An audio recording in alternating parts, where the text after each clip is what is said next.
Salut Marie. Comment ça va? Salut John, ça va bien, merci. Et toi? Ça va bien aussi. J'ai récemment visité la France et j'ai adoré. Ah, c'est génial. Qu'est-ce qui t'a le plus impressionné? Oh, la cuisine française, sans aucun doute. J'ai mangé tellement de fromages délicieux. Ah, le fromage français est célèbre dans le monde entier. Quel était ton préféré? J'ai vraiment aimé le brie. Il était crémeux et délicieux. Le brie est délicieux. Tu en as mangé avec de la baguette? Oui, bien sûr. La baguette fraîche est un incontournable. J'en ai mangé tous les jours, comme un vrai Français. Et même avec un verre de vin. Les Français seraient contents. Et que penses-tu du vin français? Le vin était incroyable. J'ai goûté un vin rouge de Bourgogne fantastique dans une petite cave à vin de Paris. C'était excellent. Oui, la France est vraiment célèbre pour ses vins. As-tu visité des musées? Oui, j'ai visité le Louvre, c'était incroyable. Tant d'histoire et d'art dans un bâtiment majestueux. Et l'architecture parisienne, tu en penses quoi? Magnifique. Les bâtiments, les rues étroites, les grands boulevards, c'est vraiment charmant. J'allais presque dire que c'est très français. En effet. D'ailleurs, tu as remarqué des particularités chez les Français? Oui, ils sont bons vivants. Ils prennent bien leur temps pour apprécier la vie. Les repas sont gourmands, longs et sociaux. C'est vrai. Et en termes de langue, as-tu eu des difficultés avec le français? Un peu, mais heureusement les gens étaient très compréhensifs. J'ai essayé de parler français autant que possible et j'ai pu me débrouiller la majorité du temps. C'est une excellente approche. Et ton français est très bon. Les Français apprécient quand on fait l'effort de parler leur langue, surtout qu'ils ne parlent pas beaucoup d'autres langues. Et toi, as-tu des conseils pour apprendre le français?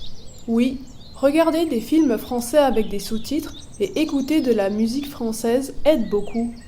C'est un apprentissage plus passif, mais très efficace. Bon conseil. J'ai des questions au sujet des fêtes en France. J'ai entendu parler du 14 juillet. Oui, c'est la fête nationale. Il y a des feux d'artifice, des grands défilés, et c'est une célébration mémorable qui unit toute la France. Et la Bastille, c'est un symbole important, non? Absolument. La prise de la Bastille, c'est le jour où la Révolution française a commencé. C'est une partie très importante de notre histoire. La France a une histoire si riche. C'était fascinant d'en apprendre davantage à travers les monuments. Eh bien, je suis contente que tu aies apprécié ton séjour. La France a tellement à offrir. C'est vrai. J'espère y retourner un jour. Merci pour toutes les recommandations en tout cas. De rien. Et qu'est-ce qui t'a le plus surpris en France? Eh bien, la politesse des gens m'a vraiment impressionné. Les bonjours et au revoir constants, c'est quelque chose que nous n'avons pas autant chez nous. Oui, la politesse est une grande partie de notre culture. Mais il y a aussi beaucoup de Français impolis, hein? Et durant ton séjour, tu as ressenti la différence des régions? Absolument. Chaque région a sa propre identité, sa propre cuisine, son propre accent et son propre climat. C'est comme plusieurs pays en un. C'est vrai. As-tu goûté la ratatouille quand tu étais en Provence? Oui, c'était un de mes devoirs que de goûter la ratatouille et c'était délicieux. Les légumes frais et les herbes, c'est une explosion de saveurs. Et tu t'es baladé dans les marchés locaux? C'est là que tu peux vraiment goûter à l'authenticité. Oui, j'ai adoré me promener dans les marchés. Les couleurs, les odeurs, c'était une expérience sensorielle incroyable et très authentique. Et les Français sont fiers de leur pain. Chaque boulangerie a sa spécialité. J'ai remarqué ça. Il y a énormément de boulangeries et chaque pain avait une texture et un goût unique. Et puis, il y a le café. Rien ne vaut un café français dans un petit café en plein air. C'est tellement vrai. J'ai passé des heures à siroter du café, à regarder les gens passer et à profiter de la vie. C'est une partie importante de notre vie quotidienne que de prendre le temps de savourer chaque moment. Exactement. Je dois dire que j'aime beaucoup cet aspect de la culture. En termes de loisirs, j'ai entendu dire que le cinéma français est très apprécié. Absolument. Le cinéma français a une longue histoire avec plein de films exceptionnels. As-tu un film français préféré? Difficile à dire. Il y en a tellement. Mais Amélie Poulain est un classique incontournable. Tu l'as vu? Oui, j'ai adoré ce film. C'est tellement charmant et plein de fantaisie. Et la musique française, tu en as écouté? Oui, évidemment. C'est un peu cliché mais j'aime bien Édith Piaf et sa voix emblématique. Ça donne une ambiance nostalgique, on ressent la vieille France. Oui, la musique a ce pouvoir en France, et surtout Édith Piaf. Et il y a aussi tout l'aspect de mode, surtout à Paris. Oui, les marques et la haute couture française sont connues dans le monde entier. Et les parfums français sont également très prisés, et sentent très bon. Chaque parfum a une histoire et une essence unique, mais les parfums français en particulier. Je suis curieux, Marie, quels sont tes endroits préférés en France? Bonne question. J'adore la Côte d'Azur pour ses plages magnifiques et le Mont Saint-Michel en Normandie. C'est vraiment magique. Oui, j'ai visité les deux, c'était magnifique. J'ai aussi entendu dire que la Provence est magnifique avec ses champs de lavande. Oui, surtout en été. Les champs de lavande créent un paysage violet à perte de vue et ça sent bon.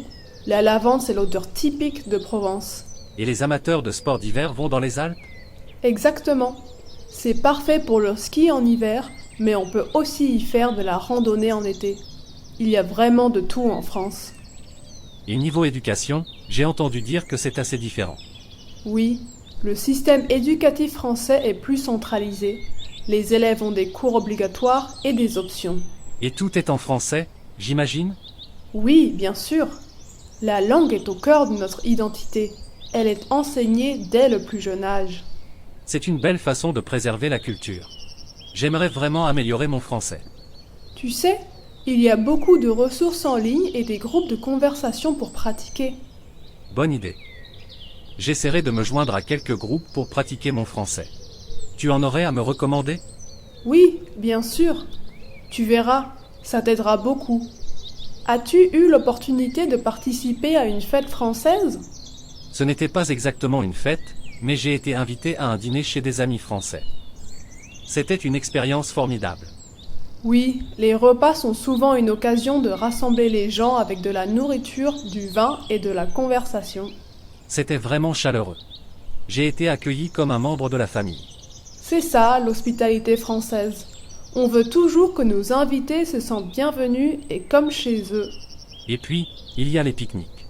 J'ai participé à un pique-nique au bord de la Seine, je me sentais comme dans un film français. Les pique-niques sont en effet très populaires, surtout pendant l'été. C'est décontracté et convivial. Tout ce que les Français aiment. En tout cas, je te remercie vraiment pour toutes les recommandations que tu m'as données, j'ai passé un super séjour. Avec grand plaisir. C'est chouette de voir que tu as passé des bonnes vacances, et je trouve que ton français s'est même amélioré. Ah oui?